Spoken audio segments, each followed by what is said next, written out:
GDS এ job পাওয়ার জন্য তোমরা সকলেই জানো যে দু তিনটা জিনিস খুবই জরুরি। একটা হচ্ছে তোমার কাস্ট সার্টিফিকেট বানানো থাকা জরুরি। 2 নম্বর হচ্ছে কি তোমার হাই মার্কস, মাধ্যমিকে মানে একটা খুব উচ্চ মার্কস থাকা তোমার জরুরি। তার সাথে যেটা জরুরি হচ্ছে সঠিক অ্যানালাইসিস, যে কোন জোনে কাট অফ কম যাচ্ছে, কোন জোনে কাট অফ বেশি যাচ্ছে। এই সংক্রান্ত একটা ভাই আমাকে কমেন্ট করেছিল। কি কমেন্ট না, দাদা আমার তো দেখছি দার্জিলিং জোনে একটু কাট অফ কম যাচ্ছে, মনে হচ্ছে আমার, বা আসাম জোনে আমার কাট অফ কম যাচ্ছে, মনে হচ্ছে আমার সেখানে সিলেকশন হয়ে যাবে।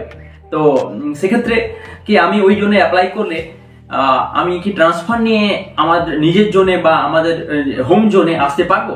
হ্যাঁ, তুমি অবশ্যই পারবে, কিন্তু এটা রিয়েলিটিটা সম্বন্ধে আজকে আমি আলোচনা করব। যেসব জিডিএস বন্ধুরা আমার চ্যানেলে যুক্ত আছো, অর্থাৎ অলরেডি তারা জিডিএস এ জব করছো, তাদের জন্য তো তারা সকলেই জানো, তারা গ্রুপ থেকে খবর পেয়ে গেছো যে 27 তারিখ পর্যন্ত আমাদের রুল 3 ট্রান্সফার চলছে। মানে যারা যারা অ্যাপ্লাই করতে ইচ্ছুক অবশ্যই তারা পজিটিভলি রুল 3 অ্যাপ্লাইটা করে দাও। 27 তারিখ পর্যন্ত তোমরা অ্যাপ্লাই করতে পারবে। বাকি রইল যারা জিডিএস জবের জন্য অ্যাপ্লাই করতে চলেছো বা অন্যান্য চাকরির পরীক্ষার জন্য প্রিপারেশন নিচ্ছ। অন্যান্য চাকরির পরীক্ষার জন্য যারা প্রিপারেশন নিচ্ছ, জিডিএস জব করছো এবং জিডিএস জব করছো না, তাদের জন্য আমি শেষে কিছু কথা বলবো। কিন্তু এখন যেটা বলবো হচ্ছে জিডিএস এ যে ট্রান্সফার নেওয়ার রিয়েলিটিটা কতটা কি। তুমি যদি জিডিএস এ যেদিন থেকে জয়েন করছো সেদিন থেকে 1 বছর কমপ্লিট করে নাও, তাহলে তুমি এলিজিবল জিডিএস এ ট্রান্সফার নেওয়ার জন্য। এরপর রিয়েলিটিটা কি, মানে কি হয় ব্যাপারটাতে, যার যত এক্সপিরিয়েন্স বেশি সে আগে ট্রান্সফার পায়। অর্থাৎ তুমি যদি ধরে নাও দার্জিলিং জোনে অ্যাপ্লাই করেছো এবং তুমি চাকরি পেয়েছো এই 2 তারিখে, তুমি ধরে নাও 2 তারিখে চাকরি পেয়েছো, মে মাসের 2 তারিখে চাকরি পেয়েছো, তুমি পরের বছর 2025-এর মে মাসে তুমি এলিজিবল হয়ে যাচ্ছ ট্রান্সফারের অ্যাপ্লাই করার জন্য।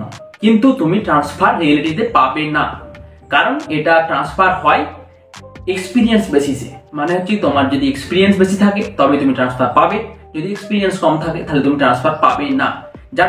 যার এক্সপিরিয়েন্স বেশি সে ট্রান্সফার আগে পাবে।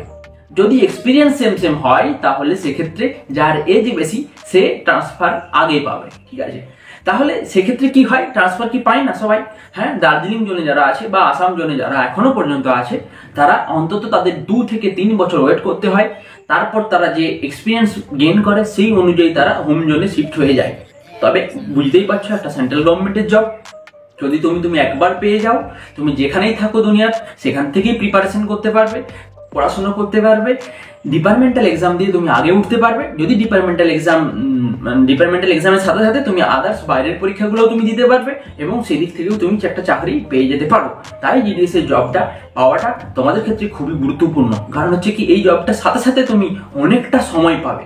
জিডিএস এর জব যারা করছে তারা জানে যে জিডিএস এর জবে অনেকটা সময় পাওয়া যায়, তবে যে যেমন ভাবে সময়টাকে ম্যানেজ করে নেয়। তুমি এখান থেকে ডিপার্টমেন্টাল এক্সামের জন্য প্রিপারেশন নিয়ে 3 বছর পর এমটিএস এ যেতে পারো, যেটাতে সহজেই খুব সিলেকশন পাওয়া যায়।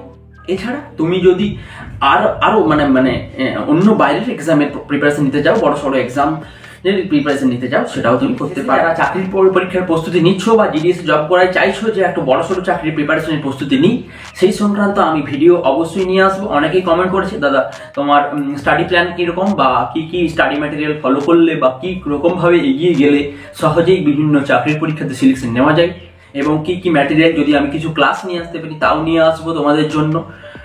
তো চ্যানেলটার সাথে জুড়ে যাও এবং সাবস্ক্রাইবারটা দেখতেই পাচ্ছ, একটু জলদি কমপ্লিট করার চেষ্টা করো, সবাই সাবস্ক্রাইব করো।